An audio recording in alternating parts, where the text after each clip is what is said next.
sen. Haleluya Tanrım sana. Bir aham bularsan cennet bağında çare sen, ümit sen, Tanrım hakikaten. bizim için Bizim için sen.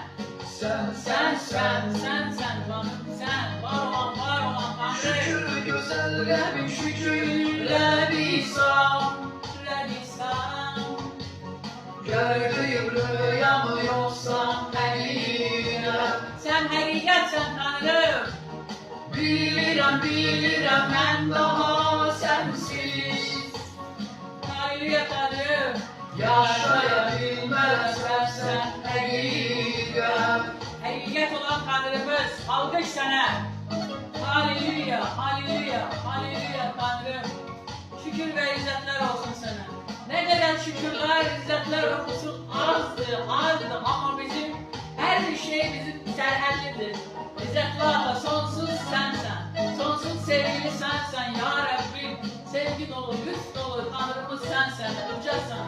Kabul ile, kurbanın kimi kabul ile ya Rabbim. Bütün alkışlarımızı bugün sana senin adıyla. Haleluya. Bularsan cennet bağında hayat sen, Hayat sen Tanrım. ümit sen Ümit sen. Rabbim Rabbi. sen bizimsen Sen bizim Tanrım, bizim Tanrımız. Bizim atamız. bir aham Bir atam. bularsan Bularsan cennet bağında çare sen, ümit sen Ümidim sensen Tanrım. bizim için sen Haleluya. şükür güzel Rabbim şükür Rabbisam gördüğüm rüya mı yoksa hakikat Hakikat sen Tanrım. bilirəm mən daha sensiz Haleluya.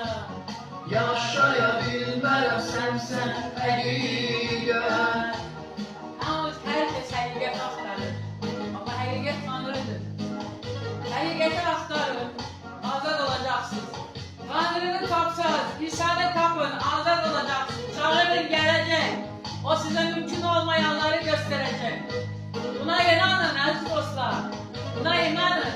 Biz tattık bu sevgini. Siz de tadın. İsa Mesih'in adıyla. Tevbalı olun. Her birimize tevba ve bereket verir.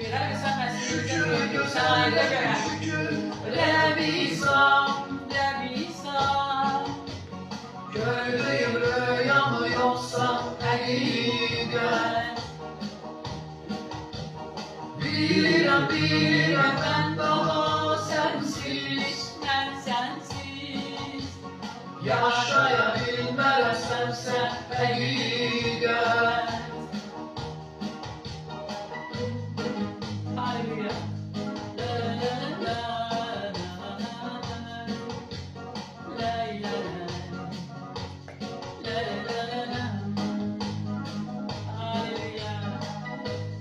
Haleluya Tanrım, şükür ve izzetler olsun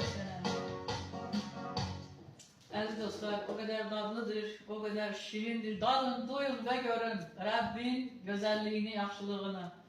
Ona iman eden herkes azad oldu. Şükür ve izzetler olsun aziz dostlar.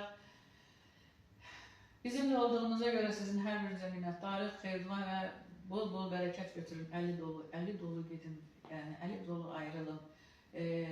Bizlerden İsa Mesih'in adıyla var olan beni davet edek. Bugün çok güzel bir açıklama eşiteceksiniz. Rab her birinizin ruhani kulaklarını ve dilini açsın. İsa Mesih'in adıyla amin. Teşekkür ederiz Rabbe. Hamdolsun Tanrımıza. Amin.